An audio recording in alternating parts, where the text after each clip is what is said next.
Assalamu alaikum students. I hope all of you would be fine and doing great at your homes. जी तो बच्चे आज हमने next topic start करना है, that is endocrine system of the vertebrates. हमने अपने previous lecture में communication 2 का जो टॉपिक स्टार्ट किया हुआ था एंडोक्राइन सिस्टम ऑफ इनवर्टिब्रेट्स, उसको हमने कंप्लीट किया। देन उसके लास्ट पर हमने एंडोक्राइन सिस्टम ऑफ वर्टिब्रेट्स थोड़ा सा स्टार्ट किया था। इसमें हमने फिशेस को और उसके बाद एम्फीबियंस, रेप्टाइल्स के बारे में 2-4 बातें पढ़ी। देन बर्ड्स का एंडोक्राइन सिस्टम हमने डिटेल में देखा। और जो आज का टॉपिक है that is the endocrine system of vertebrates in the specifically the mammals, क्योंकि मैमल्स ही जो हैं वो वर्टिब्रेट्स की एक क्लास है जो कि बच गई है। बाकी तो ऑलमोस्ट हमने सबको अपने प्रीवियस लेक्चर में डिस्कस कर लिया था। जी तो बच्चे एक बात है वो ये कि आप अपने जब ये लेक्चर सुन रहे होते हैं तो कोशिश किया करें अपनी बुक को साथ रखें, क्योंकि यहाँ पर जस्ट पॉइंट्स मेंशन होते हैं, बाकी डिटेल सारी आपकी बुक में होती है। एक चीज़ ये, और दूसरा ये है कि अगर आपको ये वीडियो फ़ौरन से क्लियर नज़र नहीं आती तो थोड़े से वेट किया करें थोड़ा सा, उसके बाद जो है वो इसको ऑन किया करें, आपकी जो वीडियो है वो क्लियर हो जाती है। क्योंकि आप जब यूट्यूब पे फ़ौरन से कोई वीडियो अपलोड करते हो कुछ टाइम के लिए वो ब्लर होती है, उसके बाद वो क्लियर हो जाती है। ओके जी तो बच्चे स्टार्ट करते हैं। सबसे पहले हम बात करते हैं मैमल्स की। तो मैमल्स बेसिकली होते क्या हैं, आप सबको पता है ये वर्टिब्रेट्स की सबसे जो हाईएस्ट क्लास होती है उसको हम मैमल्स कहते हैं। उसके बाद जो है वो मैमल्स की अगर आप एक स्पेसिफिक कैरेक्टरिस्टिक की बात करें कि आप इनको किस तरह से कैरेक्टराइज कर सकते हैं, आप इनको किस तरह से स्पेसिफाई कर सकते हैं, तो इनके लिए जो इम्पॉर्टेंट चीज़ ये है कि मैमल्स वो होते हैं जिनके पास मेमरी ग्लैंड्स होते हैं, जिनकी फ़ीमेल्स के पास मेमरी ग्लैंड्स होते हैं और जिनकी पूरी बॉडी के ऊपर हेयर्स होते हैं।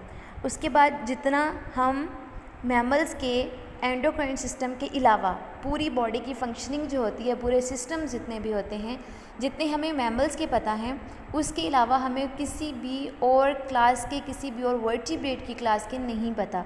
तो जो एंडोक्राइन सिस्टम है वर्टिब्रेट्स का, वो भी हम मैमल्स का, स्पेसिफिकली मैमल्स का, उसको हम बहुत डिटेल में आज इंशाल्लाह देखेंगे। तो सबसे पहले स्टार्ट करते हैं the first gland, endocrine gland of the mammal, that is the pituitary gland. Pituitary gland का दूसरा नाम हाइपोफाइसिस भी है। पिट्यूटरी ग्लैंड जो है ये आपके हाइपोथैलेमस के बिल्कुल नीचे जो है ये मौजूद होता है। और मैमल्स के पिट्यूटरी ग्लैंड के 2 लोब्स होते हैं, एक एंटीरियर लोब, दूसरा पोस्टीरियर लोब। ये जैसे कि आपको नज़र आ रहा है इंटीरियर लोब, पोस्टीरियर लोब। और जो एंटीरियर लोब होता है उसका दूसरा नाम एडिनोहाइपोफाइसिस है, और जो पोस्टीरियर पिट्यूटरी ग्लैंड है या फिर पोस्टीरियर पिट्यूटरी लोब है उसका दूसरा नाम न्यूरोहाइपोफाइसिस है। अब हमने क्या करना है कि एंटीरियर पिट्यूटरी ग्लैंड और पोस्टीरियर पिट्यूटरी ग्लैंड, इन तमाम के जो है ना वो हार्मोन्स को अलग अलग से डिस्कस करना है, क्योंकि एडिनोहाइपोफाइसिस के हार्मोन्स और होते हैं और फंक्शंस करते हैं, न्यूरोहाइपोफाइसिस के हार्मोन्स कोई और होते हैं, वो और फंक्शंस कर रहे होते हैं। ओके, उसके बाद जो है वो कहते हैं कि पहले इनके डिटेल्स में हार्मोन्स को डिस्कस करने से पहले जो चीज़ हम देखेंगे वो ये है कि हम इस एडिनोहाइपोफाइसिस और न्यूरोहाइपोफाइसिस के कुछ डिफरेंसेस को देखते हैं। एडिनोहाइपोफाइसिस लार्जर होता है, उसके बाद लार्जर मतलब साइज़ में बड़ा होता है। उसके बाद कहता है कि जो स्कीटर सेल्स होते हैं वो एडिनोहाइपोफाइसिस में ज़्यादा होते हैं। ज़्यादा नहीं, आप कह सकते हो कि वो होते ही एडिनोहाइपोफाइसिस में हैं। न्यूरोहाइपोफाइसिस में स्कीटर सेल्स और नॉट प्रेजेंट। स्कीटर सेल्स को हम पिट्यूसाइट्स कहते हैं, और ये जो पिट्यूसाइट्स होते हैं ये बेसिकली जस्ट एडिनोहाइपोफाइसिस में होते हैं। इनका काम होता है हार्मोन्स को बनाना, कुछ टाइम के लिए स्टोर करना, देन जब इनकी ज़रूरत होगी तो इनको रिलीज़ करवाना। ठीक है, उसके बाद जो न्यूरोहाइपोफाइसिस है उसके पास नर्व एंडिंग्स की ज़्यादा सप्लाई होती है। उसके बाद वो कहते हैं कि जो न्यूरोहाइपोफाइसिस है ना, बेसिकली बच्चे ये हार्मोन को खुद से रिलीज़ नहीं करवाता, ये इसका काम होता है, मतलब कि ये खुद से हार्मोन्स बनाता नहीं है। न्यूरोहाइपोफाइसिस का काम होता है उन हार्मोन्स को अपने अंदर स्टोर करना जो कि हाइपोथैलेमस से बनकर आ रहे होते हैं, उनको अपने अंदर स्टोर करना कुछ टाइम के लिए, देन उनको सिक्रीट आउट करना, उनको निकालना, बाहर निकालना। तो ये 3-4 कुछ डिफरेंसेस थे जो कि एडिनोहाइपोफाइसिस और न्यूरोहाइपोफाइसिस के दरमियान में मौजूद हैं। कुछ वर्टिब्रेट्स में अगर आप ह्यूमंस को निकाल दें या बर्ड्स को निकाल दें तो वहाँ पर जो पिट्यूटरी ग्लैंड होता है उसका एक थर्ड लॉब भी मौजूद है जिसको हम इंटरमीडिएट लॉब कहते हैं। इंटरमीडिएट लॉब का काम होता है एक हार्मोन सिक्रीट करना। उस हार्मोन को हम कहते हैं मेलानोफोर स्टिमुलेटिंग हार्मोन। मेलानोफोर स्टिमुलेटिंग हार्मोन जो है वो बेसिकली आप कह सकते हो कि ये बॉडी की जो कलरेशन होती है उसको कंट्रोल करता है।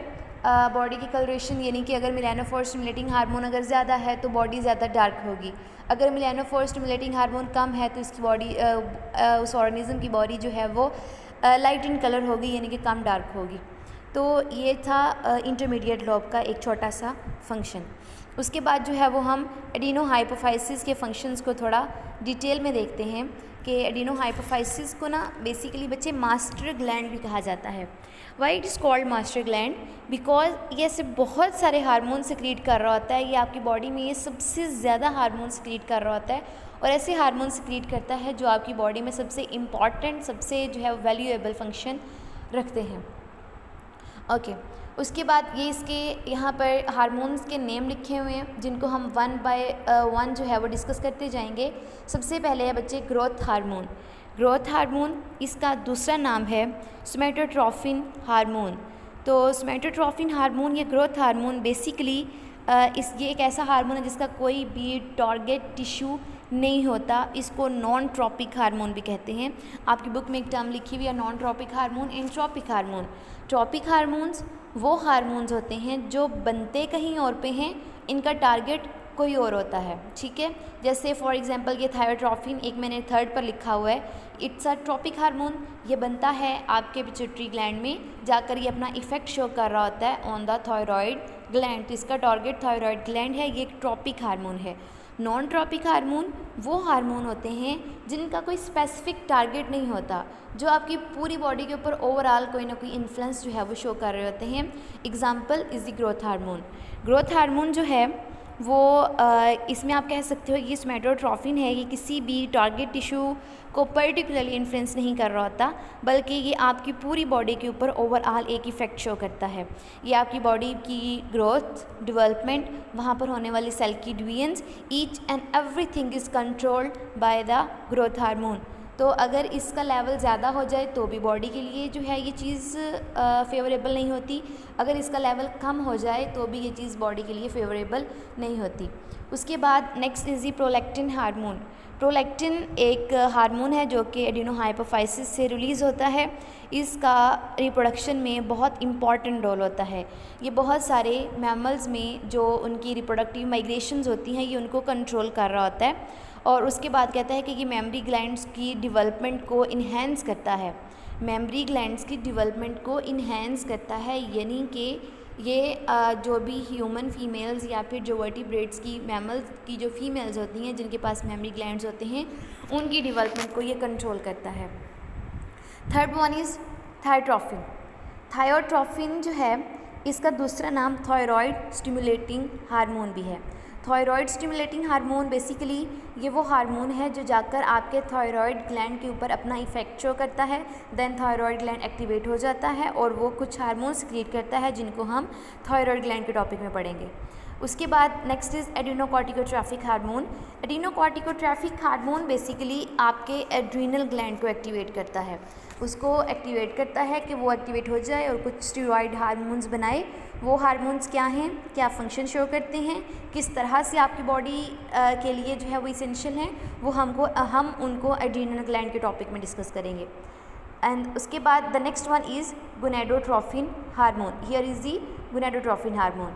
गोनेडोट्रोफिन हार्मोन जो हैं बेसिकली दो तरह के हार्मोन्स हैं जो कि एडिनो हाइपोफाइसिस क्रिएट कर रहा होता है। One is luteinizing hormone and the second one is follicle stimulating hormone. Luteinizing hormone basically बच्चे ये आपकी इसका नाम कार्पस ल्यूटियम से आया है। What is corpus luteum? इसको जो है ना हम इंशाल्लाह जब हम रिप्रोडक्टिव सिस्टम पढ़ेंगे वर्टिब्रेट्स का या फिर ह्यूमंस का, तब हम जो है ये कॉर्पस ल्यूटियम को बहुत डिटेल में मैं आपको बताऊंगी। अभी यहाँ पर अगर हम उस तरफ चले गए तो बाकी आपके लेक्चर का ड्यूरेशन जो है वो कम रह जाएगा। तो आप यहाँ पर जस्ट इतना ही करेंगे कि ल्यूटिनाइजिंग हार्मोन जो है वो कार्पस ल्यूटियम से अपना नाम जो है रिसीव करता है, उससे इसकी सिक्रीशंस होती हैं। और फॉलिकल स्टिमुलेटिंग हार्मोन जो है वो मैमल्स के रिप्रोडक्टिव सिस्टम में इसका एक इम्पॉर्टेंट रोल होता है। बेसिकली आप ये कह सकते हो कि जो फीमेल्स के रिप्रोडक्टिव स्ट्रक्चर्स होते हैं और जो मेल्स के रिप्रोडक्टिव स्ट्रक्चर्स होते हैं, इनके अंदर डेवलपमेंट को स्टार्ट करवाने के लिए फॉलिकल स्टिमुलेटिंग हार्मोन जो है वो यूज़ होता है। फीमेल्स में ओवरी, मेल्स में टेस्टिस, दोनों में रिलीज़ होता है। फीमेल्स में इसका काम होता है ओवरी के अंदर, ओवरी के जो सेल्स होते हैं फॉलिकल्स, उनकी डेवलपमेंट को स्टार्ट करवाना। आप कह सकते हो कि ओवरी के जो सेल होते हैं हम उनको फॉलिकल्स कहते हैं। उन फॉलिकल्स की डेवलपमेंट को स्टिमुलेट करवाता है follicle stimulating hormone. I hope you got the point. उसके बाद हमने स्टडी करना है न्यूरोहाइपोफाइसिस को। न्यूरोहाइपोफाइसिस, मैंने स्टार्ट में आपको एक बात बताई कि न्यूरोहाइपोफाइसिस कोई भी हार्मोन खुद से जो है वो नहीं बनाता, बल्कि ये हाइपोथैलेमस से आने वाले हार्मोन्स को स्टोर करता है कुछ टाइम के लिए, देन उनको स्क्रीट आउट करवाता है जब भी इनकी ज़रूरत होती है। तो दो बहुत इंपॉर्टेंट हार्मोन है न्यूरोहाइपोफाइसिस के। One is antidiuretic hormone and the second one is oxytocin hormone. हम डिस्कस करते हैं what is this antidiuretic hormone. Diuretic hormone basically, अगर आप एंटी हटाकर डायूरिएटिक हार्मोन की बात करें तो ये वो हार्मोन है जो ह्यूमंस में या मैमल्स में यूरिन की प्रोडक्शन को इंक्रीज़ करवाता है, यूरिन प्रोडक्शन को इंक्रीज़ करवाता है। लेकिन अब साथ में टर्म यूज़ हो गई है एंटी डायूरिएटिक हार्मोन। तो ये वो हार्मोन है जो ह्यूमंस में, जो बाकी मैमल्स में यूरिन की प्रोडक्शन को डिक्रीज़ करवाएगा, मतलब कि डायूरिएटिक हार्मोन को ऑपोजिट काम करेगा। ओके, उसके बाद कहता है कि ये कब एक्टिवेट होते हैं, ये कब वर्क करते हैं। बेसिकली जब आपकी बॉडी में वाटर लॉस हो जाए, आपकी बॉडी डिहाइड्रेटेड हो जाए, जब पानी की कमी हो जाए आपकी बॉडी में, तो ये हार्मोन एक्टिवेट होता है ताकि यूरिन प्रोडक्शन कम से कम हो और आपकी बॉडी में वाटर को ज़्यादा से ज़्यादा जो है वो कंजर्व रखा जा सके, ज़्यादा से ज़्यादा महफूज रखा जा सके। तो ये है पर्पस एंटी-डायूरिएटिक हार्मोन का। उसके बाद हम बात करते हैं ऑक्सीटोसिन हार्मोन की। ऑक्सीटोसिन जो है इसका एक बहुत इम्पॉर्टेंट जो रोल होता है वो रिप्रोडक्शन में होता है। बेसिकली ये रिप्रोडक्टिव सिस्टम में जितने भी स्मूथ मसल्स होते हैं ये उनके ऊपर अपना इफेक्ट शो करता है। ये ह्यूमन फीमेल्स की जो यूट्रस होती है उसकी कॉन्ट्रैक्शन, उसकी रिलैक्सेशन, इसको ये कंट्रोल कर रहा होता है। साथ साथ में ये मेमरी ग्लैंड्स में मिल्क इजेक्शन को कंट्रोल करता है। अब ऑक्सीटोसिन हार्मोन क्या करता है, ये मिल्क इजेक्ट करवाता है, ये मिल्क एक्सक्रीट आउट करवाता है from the mammary glands.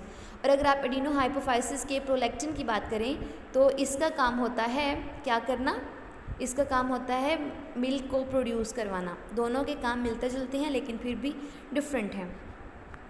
Okay, उसके बाद हम चलते हैं अपने नेक्स्ट ग्लैंड पर, that is thyroid gland. Thyroid gland जो है बेसिकली बच्चों ये हमारी नेक में मौजूद होता है, ट्रेकिया के बिल्कुल ऊपर। ट्रेकिया क्या है, ये हमारा जो रेस्पिरेटरी सिस्टम है उसका एक बहुत इंपॉर्टेंट पार्ट होता है। तो ट्रेकिया जहाँ से स्टार्ट होता है उसके बिल्कुल ऊपर एक ग्लैंड मौजूद है जिसको हम थायराइड ग्लैंड कहते हैं। आप अपने नेक में इसको जो है वो फील भी कर सकते हैं। तो इसके दो बहुत इंपॉर्टेंट हार्मोन्स हैं जो कि एक्सक्रीट करता है। One is thyroxine and the second one is triiodothyronine. Triiodothyronine, thyroxine और ट्राईआयोडोथायरोनिन बेसिकली मिलकर आपकी बॉडी के मेटाबॉलिज्म को, आपकी बॉडी की ओवरऑल ग्रोथ को, डेवलपमेंट को, इन तमाम चीज़ों को ये कंट्रोल कर रहे होते हैं। डेवलपमेंट को, मेटाबॉलिज्म को, ग्रोथ को।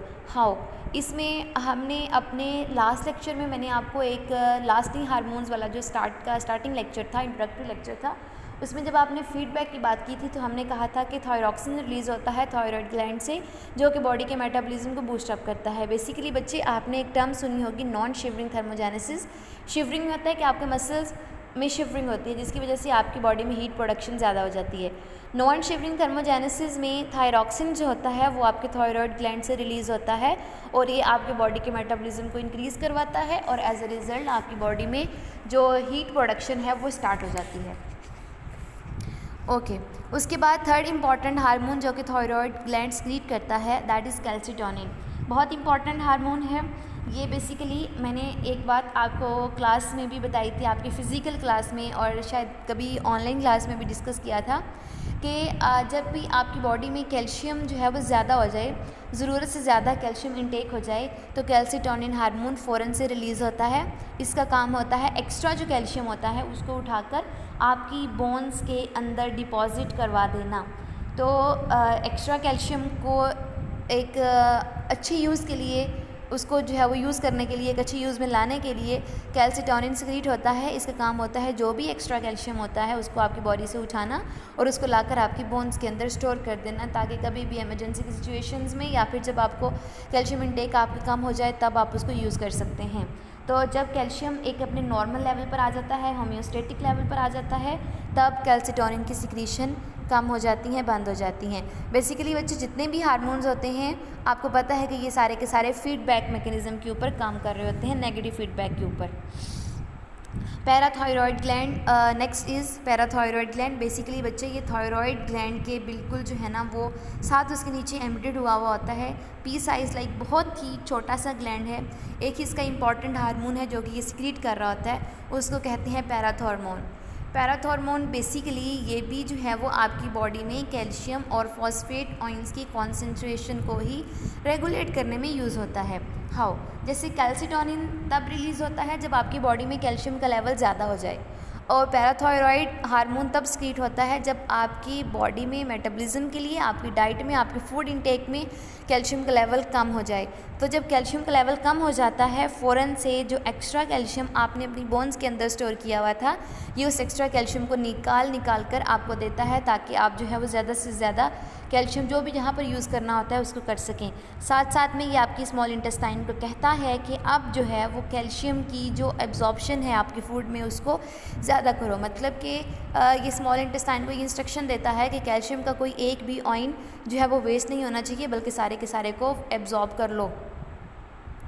ओके, उसके बाद next one is the adrenal gland. Adrenal gland basically बच्चे मैमल्स में ये पाया जाता है उनके किडनीज़ की टॉप के ऊपर।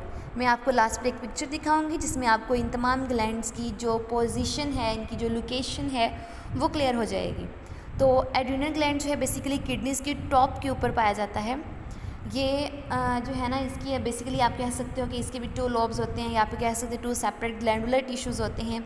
इसका जो इनर पोर्शन होता है उसको मेडुला कहते हैं। Medulla basically it's MEDULA medulla, और आउटर पोर्शन जो है उसको हम कॉर्टेक्स कहते हैं। तो इन दोनों के भी, जैसे हमने एंटीरियर और पोस्टीरियर पिट्यूटरी ग्लैंड के हार्मोन्स को अलग अलग डिस्कस किया, इसी तरह हम इनके भी हार्मोन्स को अलग अलग जो है वो डिस्कस करेंगे। एड्रीनल कॉर्टेक्स की हम पहले बात करते हैं। एड्रीनल कॉर्टेक्स बेसिकली बच्चों इससे जो है वो ये स्टेरॉइड हार्मोन सिक्रीट करता है। 3 क्लासेस होती हैं इनमें स्टेरॉइड हार्मोन्स की जो ये सिक्रीट कर रहा होता है। तो इसमें जो है वो सबसे पहले glucocorticoid, second one is mineralocorticoid, third one is the sex hormone that is the androgen in the male, oestrogens in the female. तो पहले हम बात करते हैं ग्लूकोकॉर्टिकॉइड क्या करता है। ग्लूकोकॉर्टिकॉइड नाम ही बता रहा है कि ये ग्लूकोज की कॉन्सेंट्रेशन को आपकी बॉडी में कंट्रोल कर रहा होता है। ग्लूकोज जो है वो एक नॉर्मल लेवल से ज़्यादा ना हो जाए, नॉर्मल लेवल से कम ना हो जाए, इन चीज़ों को कंट्रोल करने के लिए जो है वो ग्लूकोकॉर्टिकॉइड मौजूद होता है। इसी तरह मिनरेलोकॉर्टिकाइड का नाम ही बता रहा है कि ये मिनरल्स को कंट्रोल करने के लिए, मिनरल्स के लेवल को कंट्रोल करने के लिए यूज़ होते हैं, कि मिनरल्स आपकी बॉडी में ज़्यादा हो जाएं या आपकी बॉडी में कम हो जाएं, तो उस लेवल को कंट्रोल करने के लिए मिनरेलोकॉर्टिकॉइड काम करता है। आपकी बॉडी, आपकी बुक में इन्होंने एक एग्जांपल दिखी हुई है एल्डोस्टेरोन की। तो वो बेसिकली वो ये बताते हैं कि जब सोडियम लेवल आपकी बॉडी में जो होता है वो कम या ज़्यादा हो जाए तो एल्डोस्टेरोन एक्शन में आता है, और ये आपकी फूड इंटेक और आपकी मेटाबॉलिक एक्टिविटीज़ जो होती हैं जब ये चेंज होती हैं तब सोडियम लेवल डिस्टर्ब होता है, तब ये जो है ना वो एक्शन शो कर रहा होता है। ये सोडियम की रीएब्जॉर्प्शन को प्रमोट करता है बेसिकली एल्डोस्टेरोन। उसके बाद है एंड्रोजन और एस्ट्रोजन। एंड्रोजन ये दोनों जो है ना ये सेक्स हार्मोन्स हैं, लेकिन इनका इतना कोई बहुत इम्पॉर्टेंट रोल नहीं होता, लेकिन फिर भी जो है ना ये वर्क कर रहे होते हैं, इम्पॉर्टेंट भी होते हैं। आप कह सकते हो कि फॉर एग्जांपल अगर आप किसी मेल के एंड्रोजन हार्मोन को निकाल कर किसी फीमेल के अंदर इंसर्ट करवा दो, तो उस फीमेल के अंदर कुछ मेल की कैरेक्टरिस्टिक्स जो हैं वो डिवेल्प होने लग जाएंगी। उसके बाद हम बात करते हैं एड्रीनल मेडुला की, जो कि इनर पोर्शन है आपके एड्रीनल ग्लैंड का। ये हार्मोन सिक्रीट करता है जिनको हम कहते हैं epinephrine and nor epinephrine. Epinephrine, nor epinephrine, 2 hormone adrenal medulla से सिक्रीट होते हैं। ये बेसिकली बच्चे फाइट और फ्लाइट मैकेनिज्म में इन्वॉल्व होते हैं। And you know very well about this fight and flight mechanism कि आपकी बॉडी में जब भी कोई इमरजेंसी की सिचुएशन आ जाए, कोई भी स्ट्रेस की सिचुएशन आ जाए, कोई भी एक्साइटमेंट लाइक कोई भी ऐसी सिचुएशन जो कि नॉर्मल से हट कर हो, उसमें आपको ये एड्रिनल मेडुला के जो 2 हार्मोन्स हैं एपिनेफ्रिन और नॉरएपिनेफ्रिन दोनों इन्वॉल्व होते हैं। ये आपको मैंने आपके फ़िज़िकल क्लास में एक दिन सिम्पैथेटिक नर्वस सिस्टम के बारे में बताया था कि सिम्पैथेटिक नर्वस सिस्टम किस तरह से जो है वो आपकी जो है वो इमरजेंसी की सिचुएशन के साथ डील करने के लिए आपको एक्टिवेट कर रहा होता है, आपको तैयार कर रहा होता है। तो ये जो सिम्पैथेटिक नर्वस सिस्टम का जो काम था वो सारा बेसिकली ये नॉरएपिनेफ्रिन और एपिनेफ्रिन की वजह से पॉसिबल होता है। तो ये एक्साइटमेंट या स्ट्रेस की सिचुएशन में या इमरजेंसी की सिचुएशंस में करते क्या हैं, ये आपकी हार्ट बीट को इंक्रीज़ करवा देते हैं। हार्ट बीट को इंक्रीज़ करवाने के साथ साथ ये जो है वो आपके लंग्स को ज़्यादा डायलेट करवा देते हैं। लंग्स ज़्यादा डायलेट होंगे, ज़्यादा फैलेंगे, फूलेंगे, तो एयर इनटेक ज़्यादा हो जाएगी। एयर इनटेक ज़्यादा होगी तो मतलब ऑक्सीजन ज़्यादा होगी। ऑक्सीजन ज़्यादा मिलेगी तो वो आपकी बॉडी के डिफरेंट टिश्यूज़ तक जल्दी जो है वो पहुंचाई जाएगी। तो ये तमाम इवेंट्स जो होते हैं ये आपको फाइट और फ्लाइट मैकेनिज़्म के साथ डील करने में आपको हेल्प कर रहे होते हैं। उसके बाद एक ग्लैंड है दैट इज़ पेंक्रियाज। आप जानते हैं, आपने नाम सुना हुआ है पेंक्रियाज का। बेसिकली बच्चे ये वो हार्मोन है जो आपके स्टमक के पोस्टीरियर साइड पर यानी कि स्टमक के नीचे छोटा सा एक ग्लैंड मौजूद होता है जिसको हम पेंक्रियाज कहते हैं। Fleshy organ that is present posterior to the stomach की पोस्टीरियर पर ये मौजूद होता है। ओके, पेंक्रियाज जो होते हैं बेसिकली बच्चे ये एंडोक्राइन एक्सोक्राइन दोनों ही के तौर पर काम कर रहा होता है। It can work as an endocrine gland and as well as an exocrine gland too. तो इसमें होता ये है कि इसके पास पेंक्रियाज के पास बहुत सारे सेल्स होते हैं इसके, जिनको पेंक्रियाटिक आइलेट्स कहते हैं। तो वो कह रहा है कि ऑलमोस्ट 2 लाख से 20 लाख के करीब एक पेंक्रियाज में सेल्स होते हैं जिनको हम पेंक्रियाटिक आइलेट्स कहते हैं। It can be alpha cell, beta cell, delta cell, F cell, ये तमाम जो है ना ये सेल की आगे से जो है वो कैटेगराइजेशन होती है। तो इसमें जो अल्फ़ा सेल होते हैं वो एक हार्मोन्स क्रिएट करते हैं जिसको हम कहते हैं ग्लूकागॉन, और बीटा सेल होते हैं वो एक हार्मोन्स क्रिएट करते हैं जिसको हम कहते हैं इंसुलिन। ग्लूकागॉन और इंसुलिन दोनों मिलकर आपकी बॉडी में, आपके ब्लड में शुगर लेवल को कंट्रोल कर रहे होते हैं। आपने एक बात सुनी होगी कि जो शुगर के जितने भी पेशेंट्स हैं, ये जो डायबिटिक्स होते हैं, इनको इंसुलिन की कमी हो जाती है इनमें। तो अगर मेडिसिन से अगर इनकी शुगर नॉर्मल नहीं हो रही है तो डॉक्टर फिर इनको इंसुलिन रेकमेंड करते हैं, और हर खाने से पहले या दिन में एक बार इनको जो है वो इंसुलिन के इंजेक्शंस लेने पड़ते हैं। तो बेसिकली बच्चे ये इंसुलिन का काम ये होता है कि आपके ब्लड में जो भी नॉर्मल लेवल से ज़्यादा ग्लूकोज होता है, जो शुगर होती है, उसको उठाकर आपके बॉडी के टिश्यूज़ तक ले जाती है।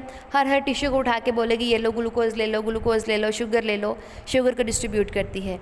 उसके बाद जो शुगर बच जाए उसको ग्लाइकोजन में कन्वर्ट करके आपके लीवर में, आपके मसल्स में स्टोर कर देती है। तो इसके बेसिकली इसका काम होता है आपके ब्लड में शुगर लेवल को कंट्रोल करना।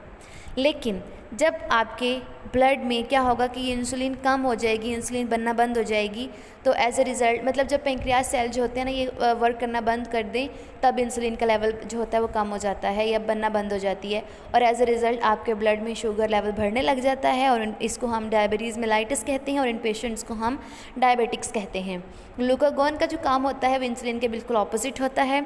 जब आपके ब्लड में ग्लूकोज की कॉन्सेंट्रेशन कम हो जाए तो ग्लूकागॉन वर्क करता है। ग्लूकागॉन जो होता है वो एक्स्ट्रा ग्लूकोज जिसको इंसुलिन ने ग्लाइकोजन में कन्वर्ट करके आपके लीवर में स्टोर किया था, ग्लूकागॉन उसको उठाता है, दोबारा से ग्लूकोज में कन्वर्ट करके आपके ब्लड के अंदर डाल देता है।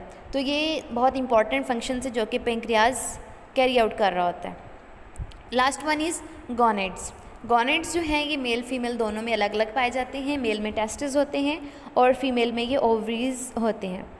तो इनके हार्मोन्स भी डिफरेंट होते हैं। मेल्स में जो टेस्टिस होते हैं वो एक हार्मोन्स क्रिएट करते हैं जिसको हम कहते हैं टेस्टोस्टेरोन। टेस्टोस्टेरोन इसका जो इम्पॉर्टेंट काम होता है ये स्पर्मेटोजेनेसिस में इन्वॉल्व होता है।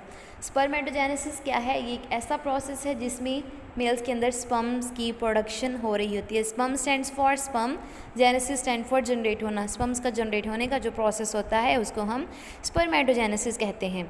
तो स्पर्मेटोजेनेसिस को कंट्रोल करता है, इसको कैरी आउट करवाता है टेस्टोस्टेरोन। इसके साथ साथ ये जो सेक्सुअल कैरेक्टरिस्टिक्स होती हैं मेल की, उनकी ग्रोथ, उनकी मेंटेनेंस, सेक्सुअल बिहेवियर, इन तमाम चीज़ों को कंट्रोल करता है। साथ साथ में ये मेल के अंदर जो लेरिंग्स की इनलार्जमेंट होती है उसको भी कंट्रोल करता है। लेरिंग्स की इनलार्जमेंट मतलब कि जैसे आप ये बात जानते हैं कि जो मेल होते हैं उनकी वॉइस ज़्यादा आप कह सकते हो कि भारी होती है। क्यों होती है? Because of this hormone testosterone, because it can lead toward the enlargement of the larynx. उसके बाद अगर हम फीमेल्स की बात करें तो फीमेल्स में ओवरी होती हैं और ये ओवरी हार्मोन प्रोड्यूस करती है जिसको हम एस्ट्रोजन कहते हैं। और ये एस्ट्रोजन जो होती है ये फीमेल्स के तमाम रिप्रोडक्टिव साइकिल्स को कंट्रोल कर रही होती है। साथ साथ में ये फीमेल्स के अंदर बनने वाले मेमरी ग्लैंड्स जो होते हैं उनकी डेवलपमेंट को कंट्रोल करती है। ये यूट्रस को मेंटेन करती है, यूट्रस को कॉन्ट्रैक्ट करवाती है, उसको रेडी करती है। तो ये तमाम जो काम होते हैं बेसिकली ये फीमेल ओवरी से रिलीज़ होने वाले हार्मोन एस्ट्रोजन के होते हैं। उसके अलावा वो यहाँ पर कहते हैं कि इनहिबिन हार्मोन है जो कि दोनों में, मेल और फीमेल दोनों में सिक्रीट हो रहा होता है। इनहिबिन का बेसिकली काम होता है डिफरेंट जो सिक्रीशंस होती हैं रिप्रोडक्टिव हार्मोन्स की, उनको इनहिबिट करवाना। इनहिबिन हार्मोन है ना, तो वो रिप्रोडक्टिव सिक्रीशन जैसे कि फॉलिकल स्टिमुलेटिंग हार्मोन है उसको ये इनहिबिट करवाता है। तो बच्चे ये था आज का टॉपिक। इसमें अगर आपको कोई भी कन्फ्यूजन हो, कोई भी चीज़ जो आपको ना समझ आई हो, you can ask at any time. और इसमें आई होप जो है वो आपको इसमें कोई कन्फ्यूजन होगी नहीं, because it's very simple, very easy. अब मैं आपको एक पिक्चर दिखा दूँ जिसमें आपको जो है इन तमाम ग्लैंड्स की लोकेशन का आइडिया हो जाएगा।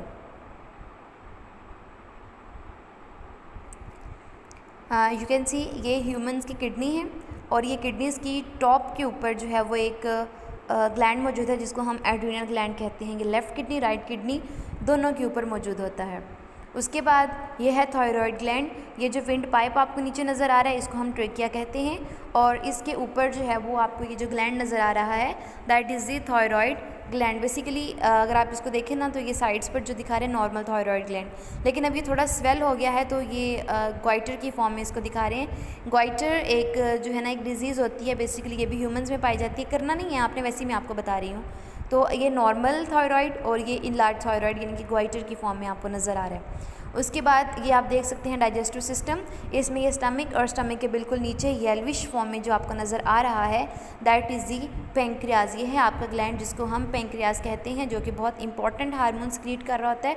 इसके साथ साथ जो है वो हमने एक पिट्यूटरी ग्लैंड की बात की थी। पिट्यूटरी ग्लैंड तो बेसिकली आपका ब्रेन में पाया जाता है, आपके हाइपोथैलेमस में, आपके हाइपोथैलेमस के साथ।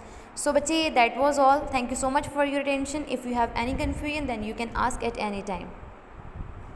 Thank you so much.